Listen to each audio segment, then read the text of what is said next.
민사소송 절차 전반이 좀 약간 까다로운 부분이 있을 수 있어서 개념에 대한 거를 같이 설명드리고 소송 절차 전체적인 진행이 어떻게 되느냐를 좀 정리해서 다시 도표로 설명을 드리겠습니다. 민사소송은 이제 사송이라고도 부르거든요. 당시에는 사송, 뭐 옥송, 옥송은 형옥이 같이 연결되는 거 옥송이라고 그랬는데, 이 사송 관련돼서는 여러 가지 종류가 있었어요. 한번 도표를 보시면서 제가 이제 설명드리겠습니다.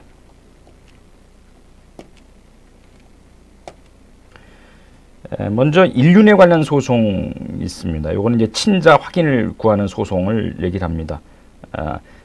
나하고 자식, 아버지, 자식 관계가 성립이 되느냐 그 확인을 구하는 소송이 있었어요. 그리고 논밭 및 가옥에 관한 소송.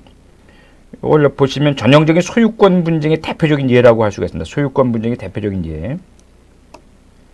이러한 분쟁에서 결론은 단지 법조문에 의존하는 것만은 아니었고 혈육끼리 쟁송으로 의를 저버리고 재물에 목숨을 거는 자에 대해서는 징벌한다는 윤리를 반영하기도 했다.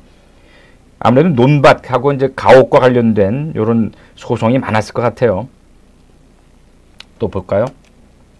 그리고 소와 말에 관련된 소송, 이거 우마소송이라고 합니다. 이거는 이제 인명과 관계되거나 재산상의 큰 손실 관련된 것은 아니었던 것으로 보입니다. 향촌 내의 소나 말과 관련한 사소한 갈등을 수령이 어떻게 처리하는가 이런 걸 봄으로써 수령의 능력을 시험하기 위한 의도도 담겨 있는 것으로 보입니다. 소의 진정한 주인이 누구냐, 말의 진정한 주인 누구냐, 이걸 따지는 그런 소송이 있었던 것 같아요. 그리고 재물에 관련된 거, 요건 이제 재물하고 비단백자입니다. 재물에 대한 소유권 분쟁이 있었을 거예요. 그러니까 소유권을 증명할 수 있는 문서, 증빙문서가 없음으로 인해 발생되는 분쟁을 해결하기 위한 것으로 보인다. 그 당시에는 묘지에 관련된 소송도 많았어요.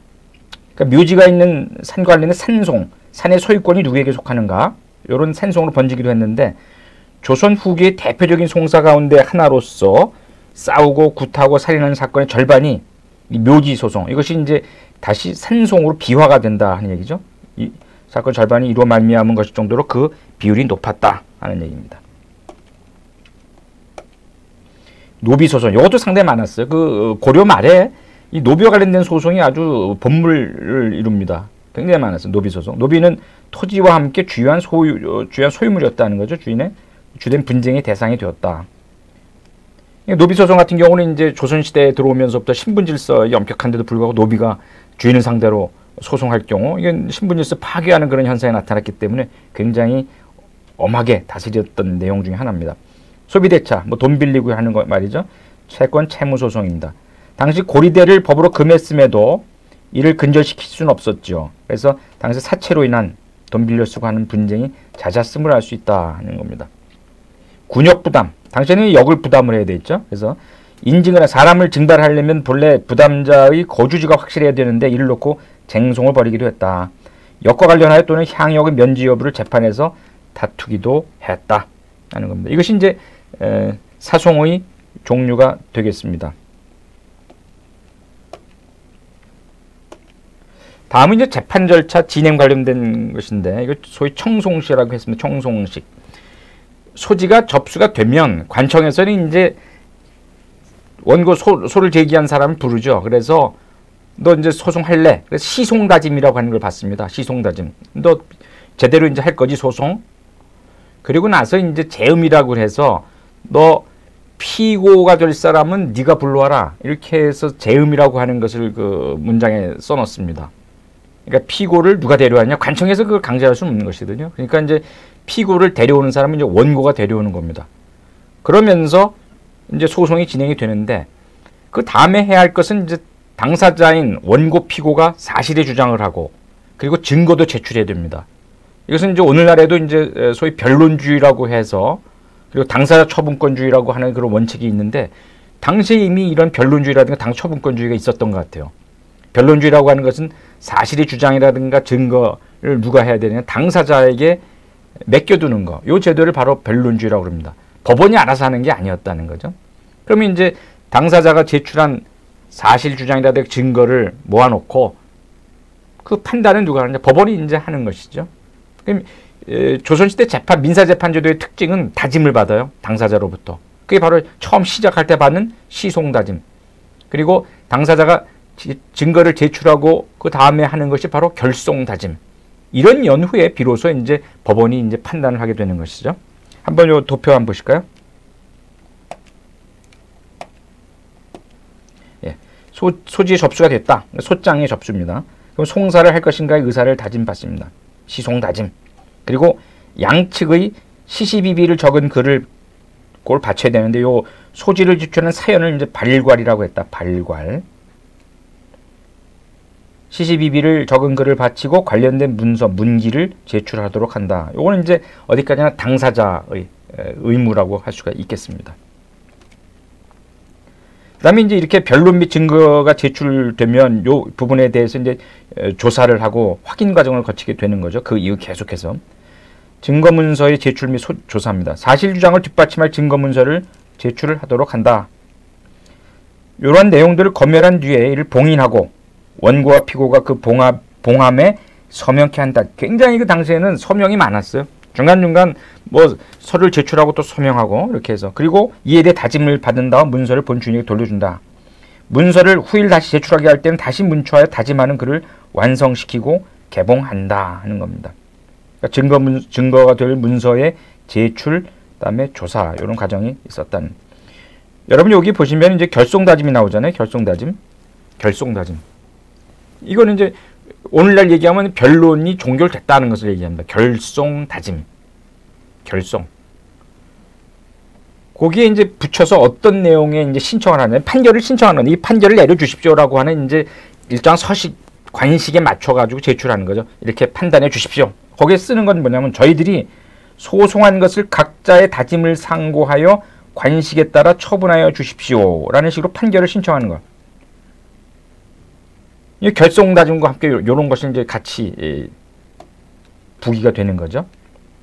그리고 나서 이제 심판 대상의 기록 서명이 이제부터는 이제 관청 법원에서 이걸 다 이제 알아서 그 제출된 서류를 통해서 이제 확인하는 과정을 거칩니다. 이거 한번 볼까요? 확인하는 과정 어떤 것을 확인하나?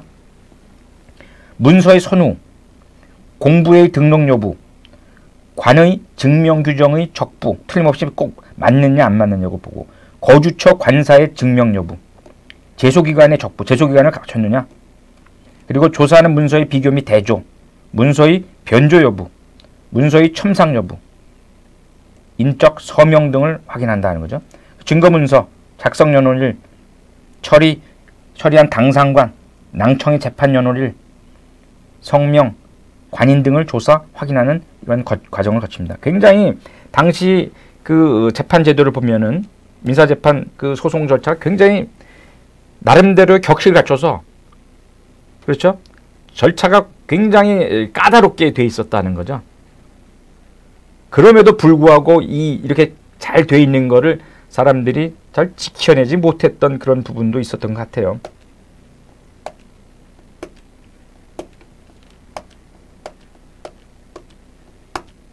예. 그 다음에 이제 심판 대상 기록 서명 등 확인이 끝났다. 이럴 때는 이제 당사자의 모든 소송회가 종료가 되는 겁니다. 이제 판결을 위한 관청의 행위만 남게 된다는 거예요. 판결. 여기 한번 보세요. 판결을 당시에 뭐라고 했나요? 여기 이제 소위 결송다짐이라고 했는데 판결을 결송 위반, 결절 위반 또는 단결 위반 이렇게 해서 판결을 민사 판결을 이런 식으로도 이제 표현을 한 겁니다. 결송 위반, 결절 위반, 단결 위반. 위반이라고 하는 게 자주 나오는데 위반이라고 하는 것은 이제 여러 가지 의미로 쓰였던 것 같지만 사실 확인을 위한 공증, 그렇죠? 판결을 담은 그러한 문건 이런 것이 바로 위반이라고 다 불렀던 것 같아요. 위반. 그러니까 소송 절차 진행해서 그걸 맺으면서 이거를 확인하는 그러한 문서, 문건 이런 것을 위반이라고 불렀다. 근데 여기서 이제 만약에 판결이 내려졌는데 판결에 불복하는 경우는 통상적으로 우리가 상소라고 요즘에는 그러잖아요. 상소. 당시에는 포괄적으로 불복 신청하는 것을 일반적으로 다 의송이라고 불렀는데 의송. 의송은 이제 상급관청에다가 억울합니다.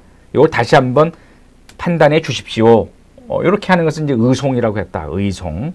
잘 기억을 해두세요. 그리고 여기 이제 판결이 앞서가지고 빠뜨리고 하지 않은 말이나 제출하지 않은 증거가 있는 경우, 이런 경우는 판결이 내려지기 전에 진술을 제출하는데 요거를 추정소지라고 했다. 판결이 내려지기 전에 자기가 좀 빠뜨린 것이 있다든가 진술이라든가 또는 증거가 될 문서를 빠뜨렸다. 이런 걸 이제 판결 내리기 전에 이제 제출해야 되겠죠. 요거를 이제 추정소지라고 했다. 추정소지. 그리고 이제 결국에는 이제 판결이 내려지면 판결문을 이제 발급을 해줘야 되지 않습니까? 근데 판결문을 누구에게 발급해 주느냐? 승소한 자에게 이제 판결문 발급해 주는 거죠. 승소자가 판결문을 신청하면 법전 소송의 판결을 문서로 발급한다 하는 겁니다. 판결문을. 이거는 이제 오늘날에 이제 판결을 딱 내려준 판결문을 이제 그 송달을 해주잖아요. 판결문을, 정본을. 근데 당시에는 이제 승소한 자가 이제 이것을 발급을 신청을 하는 겁니다. 근데 이제 신청하는데 승소자가 위반 수수료는 작지라고 그래. 수수료를 얘기합니다. 작지를 납부해야 이걸 발급해 줬다 하는 것이고. 그 당시에 이제 위반 관련된 위반에는 이제 어떠한 내용들이 여기에 포함되어 있느냐 한번 여러분 이 내용을 한번 보세요. 위반에는 최초의 소지에서 마지막에 이르기까지 당사자가 제출한 모든 소지라고 하는 게 소장도 있지만 문서를 얘기하는 거. 당사자가 제출한 모든 법정에 제출한 문서, 제시된 모든 서증, 문서, 이것도 문서, 서증은 이제 문서의 내용을 통해서 확인을 받는 건데 서증. 이들에 대한 재판관의 중간 결정을 하나도 빠짐없이 원문 그대로 일자순에 따라 모두 기재하고 마지막에 이제 법원이 내린 재판관에 대한 판결 사항을 기재했다 하는 겁니다. 그러니까 얼마나 이 철두철미하게 이 과정이 이루어졌는가를 우리가 알 수 있습니다. 그리고 검증, 그리고 증인신문 사항도 모두 기재했다. 이런 내용들 굉장히 빠짐없이 다 기록을 했다는 거죠. 그리고 위반은 승소자에게 이제 발급한 것과 같은 원본이 관서에 비치되어 있어야 되죠. 그리고 후에 승소자가 위반을 분실했을 경우에 있어서는 등본 발급 신청을 하면 등급을 발급해 준다.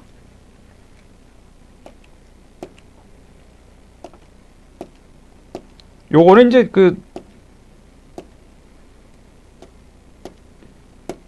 등본을 얘기하는 건데 등본 발급 신청을 하면 이제 등급을 발급을 해 줬습니다. 이렇게 해서 이제 민사 소송 절차, 조선시대에 있어서 민사 재판 절차가 어떻게 이루어지는가 하는 것을 일목요연하게 한번 정리를 해드렸는데 참고가 되시리라고 생각됩니다. 오늘 지금 설명드린 것은 이제 사송, 민사소송에 당시 있었던 그 사송의 종류는 어떤 것이 있었고, 그리고 당시 청송식이라고 불려졌던 민사 재판 절차의 진행은 어떤 식으로 이루어졌는가라고 하는 걸 제가 도표로서 이렇게 정리해 드렸습니다.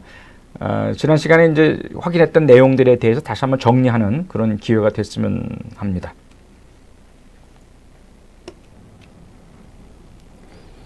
제9강 정리 및 퀴즈입니다.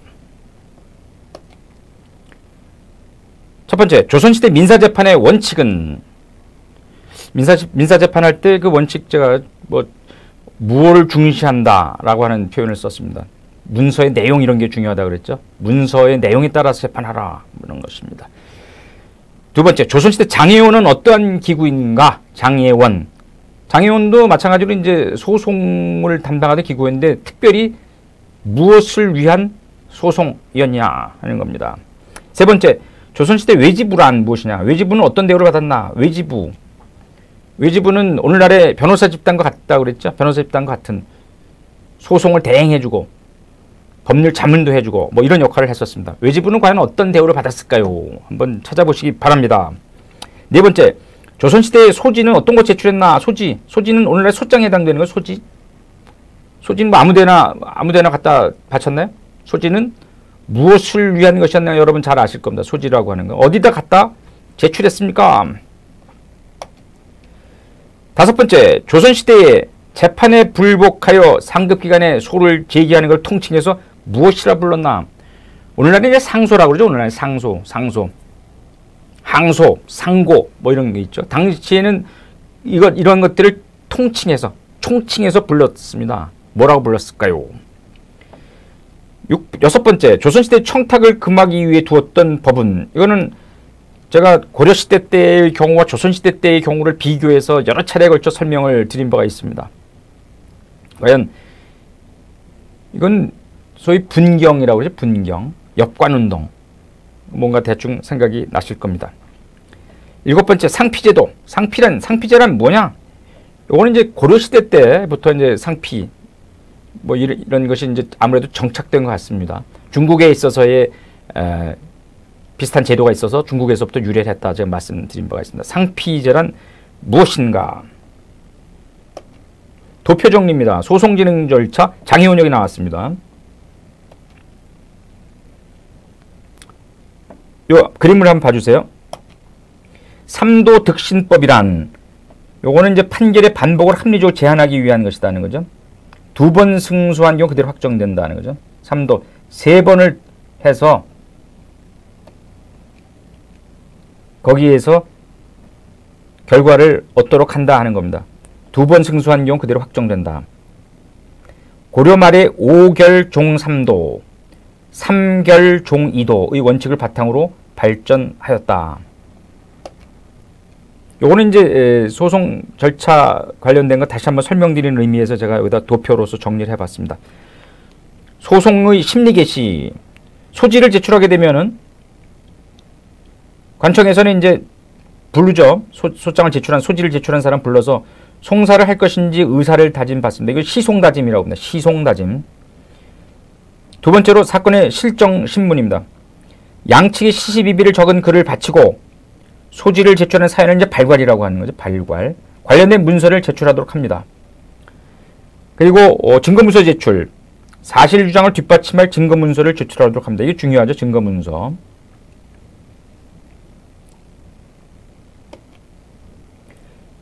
그러면 이제 증거문서의 조사가 진행이 되겠죠. 이러한 것을 검열한 뒤에 이를 봉인하고 원고와 피고가 그 봉함에 서명케 한다 하는 거죠. 서명해서 제출하는 것이 확실하냐? 이에 대해 다짐을 받은 다음 문서를 본 주인에게 돌려줍니다. 문서를 후일 다시 제출하게 할 때는 다시 문초하여 다짐하는 글을 완성시키고 개봉한다. 그 다음에 결송다짐 및 확인 과정입니다. 문서의 선후, 공부의 등록 여부, 관의 증명 규정의 맞고 틀림, 거주처 관사의 증명이 있는지 여부, 제소기간을 지켰는지 여부를 이제 살핀다는 거죠. 조사하는 문서를 비교하고 대조한다. 문서의 변조 여부를 살피는 거죠. 문자가 첨삭됐는지 여부, 그 다음에 서명 이런 것들을 이제 확인합니다. 증거문서, 작성 연원일, 처리한 당상관, 낭청의 재판 연원일, 성명, 관인 등을 조사해야 되겠죠. 이게 증거 조사 확인 과정입니다. 그래서 이제 시송다짐하고 이렇게 해서 절차를 거친 다음에 결송다짐이라고 해서, 결송다짐은 이제 오늘날의 변론을 종결 하는 것을 이제 결송다짐이라고 합니다. 처음에 시작할 때 이제 시작할 거지, 소송할 거지, 이걸 묻는 것을 이제 시송다짐이라고 합니다. 여기서는 결송다짐입니다. 심판 대상의 기록, 서명 등을 확인한 다음에 이제 판결 절차 넘어가는 거죠. 이 판결을 내릴 때에 이 판결을 뭐라 그러냐? 민사 판결을 결송 위반, 결절 위반, 단결 위반 이렇게 이제 부른다는 거죠. 결송 위반, 이거 잘 알아주세요. 결송 위반, 결절 위반, 단결 위반. 만약 이 판결에 불복할 경우에 있어서는 상소한다 그러죠. 상소, 이거를 의송이라고 합니다. 의송. 의송이라고 하는 것은 이제 상소하는 걸 총칭해서 다 일컬어서 의송한다. 의송이라고 이렇게 불렀습니다. 판결이 나오게 되면은 이 판결문을 발급받는 거죠. 판결문을 발급받아 이거 갖고 뭘 할 수 있을 거 아니겠어요? 승소자가 판결문을 신청하면 법전 소정의 판결을 문서로 발급하게 되는데, 이때는 이제 작지라고 해서 입안 수수료를 내죠. 입안 수수료, 작지를 낸다. 장의원이 뭐냐? 요건 이제 장의원 관련돼서, 요거는 이제 1467년에 설립이 되었고 후에 형조에 편입이 됩니다. 요거는 이제 제가 아까 재판을 하는 기구가 이제 여러 가지가 있는데, 장의원은 뭐와 관련돼서 재판하느냐 하는 것이 이제 아까 제가 말씀드렸는데, 노비와 관련된 소송을 관장을 했습니다. 노비와 관련된 소송. 사법부, 한성부와 더불어 사법 3사라 불리기도 했다. 사헌부, 한성부, 장애원 이렇게 해서 사법 3사로 불리기도 했습니다.